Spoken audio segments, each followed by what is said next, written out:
성도 여러분 안녕하십니까? 2023년 10월 12일 목요 새벽 말씀 함께 나누겠습니다.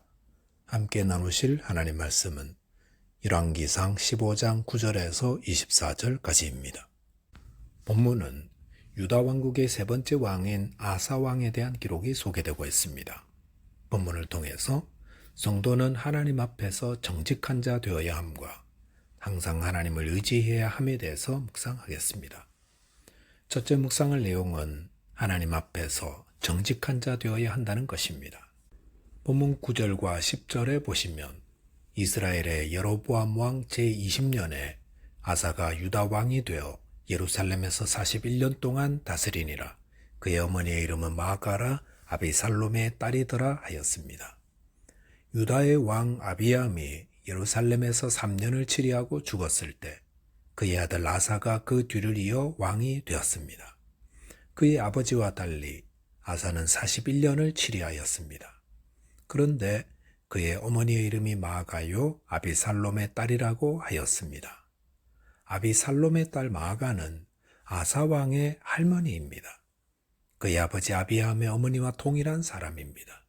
그런데 그의 어머니라고 소개한 것은 아마도 아사 왕의 부친 아비암이 젊은 나이에 죽었기 때문에 아비암의 아내 즉 아사의 어머니가 아사를 대신하여 나라를 다스렸기 때문일 것으로 추측하고 있습니다. 본문 11절에 보시면 아사가 그의 조상 다윗같이 여호와 보시기에 정직하게 행하여라고 하였습니다.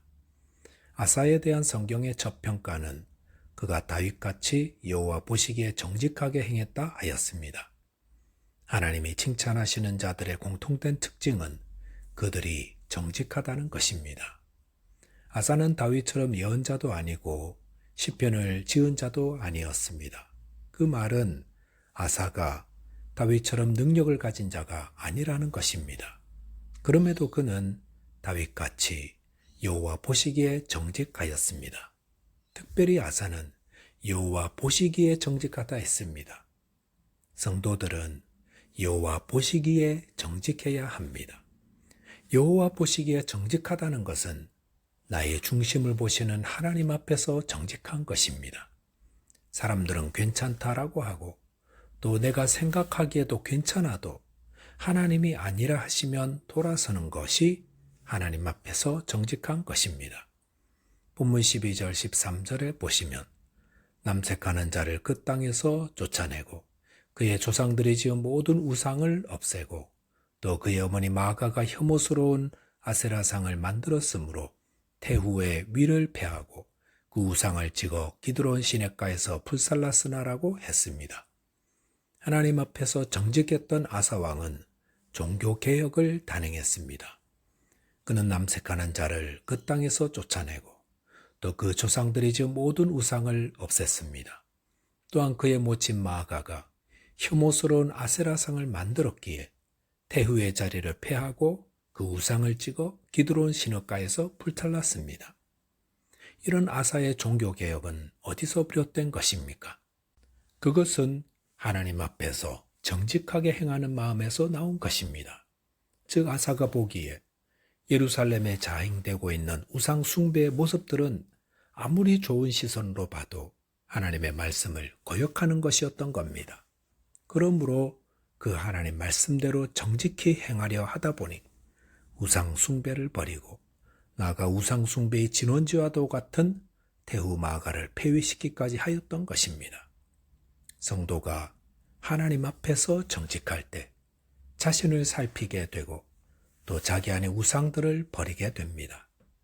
아사는 다윗과 같이 여호와 보시기에 정직하다 했습니다. 다윗은 어떻게 정직했습니까? 그는 하나님 앞에서 숨기는 것이 없었습니다.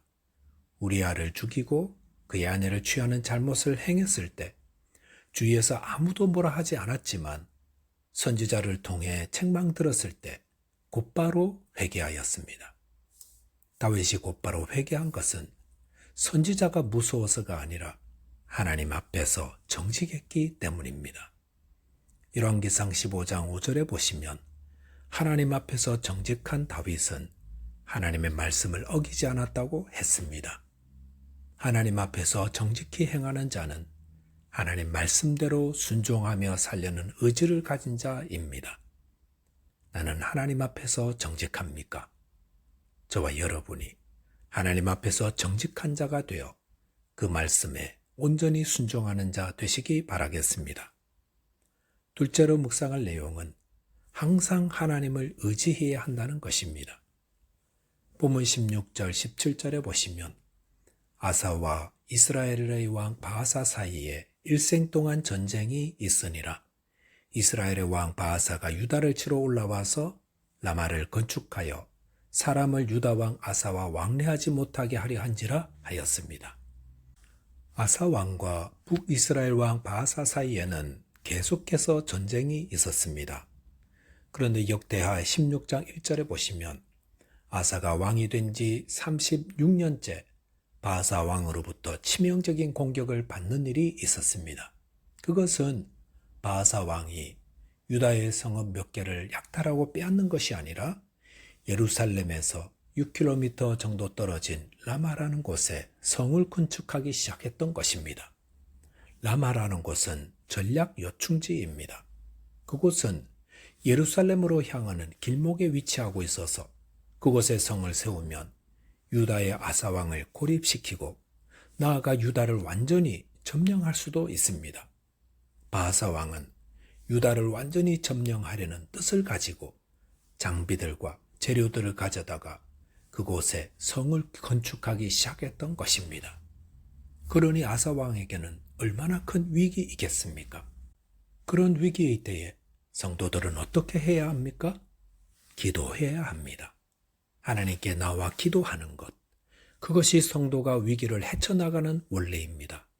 실제로 아사 왕은 구스 사람 100만 명이 쳐들어왔을 때 하나님께 부르짖어 기도하며 도움을 청하여 대승을 거두었습니다. 그런데 바아사 왕이 쳐들어왔을 때는 다른 방식으로 문제를 해결하려 했습니다. 아사 왕은 당시 국제 외교를 이용하여 난국을 타개하려 했습니다. 즉 유다나 북이스라엘 모두 아람과 외교 관계에 있었는데 그 아람 왕에게 예물을 보내어 자신을 도와달라 부탁하였던 것입니다.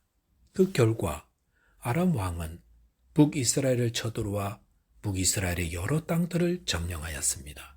그러자 바아사 왕이 자기 나라 방어를 위해 라마성 건축을 중단하고 떠나게 되었고 아사 왕은 그 남은 건축 재료들을 사용하여 게바와 미스바성을 건축하였습니다.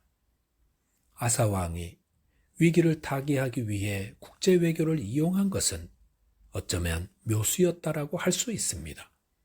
하지만 역대하 16장 7절에 보시면 하나님은 선견자 하나니를 보내어 아사 왕을 책망하였습니다. 왜냐하면 그가 하나님을 의지하지 않고 사람을 의지했기 때문입니다. 그래서 아사 왕이 구스의 100만 대군의 공격을 받아 하나님을 의지했을 때는 하나님이 왕의 손에 그 많은 대군을 넘겨 대승을 거두게 했는데 바아사 왕의 공격을 받았을 때는 하나님을 의지하지 않았다라는 것입니다. 신앙생활은 일정해야 합니다. 젊어서 하나님을 의지하던 자가 살아가면서 세상 지혜와 경험이 생기고 인맥이 생겼다고 하나님을 떠나서는 안 됩니다. 사람들은 자신이 쓸 패가 없을 때는 하나님께 기도하고 의지하다가 내 주머니에 쓸 패가 있으면 하나님을 의지하지 않으려 합니다. 그래서는 안 됩니다. 우리는 자기 주머니에 무엇이 있든 하나님을 의지하고 하나님께 기도하며 하나님의 능력을 구해야 합니다.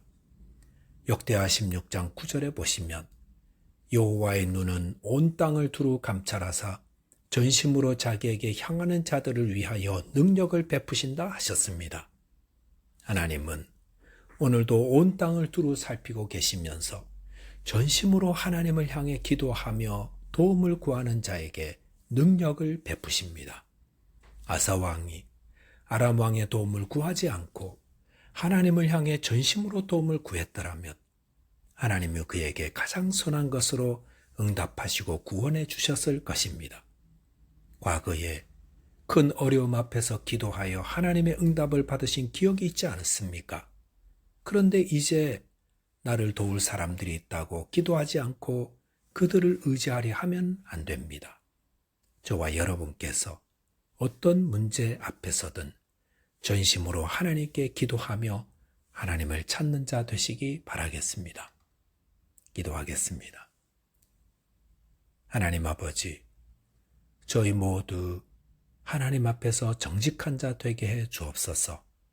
또한 저희에게 있는 모든 문제들을 하나님께 기도로 아뢰며 하나님을 의지하는 자 되게 하여 주옵소서. 예수 그리스도 이름으로 기도하옵나이다. 아멘. 오늘도 믿음 안에서 승리하는 하루 되시기 바라겠습니다. 감사합니다.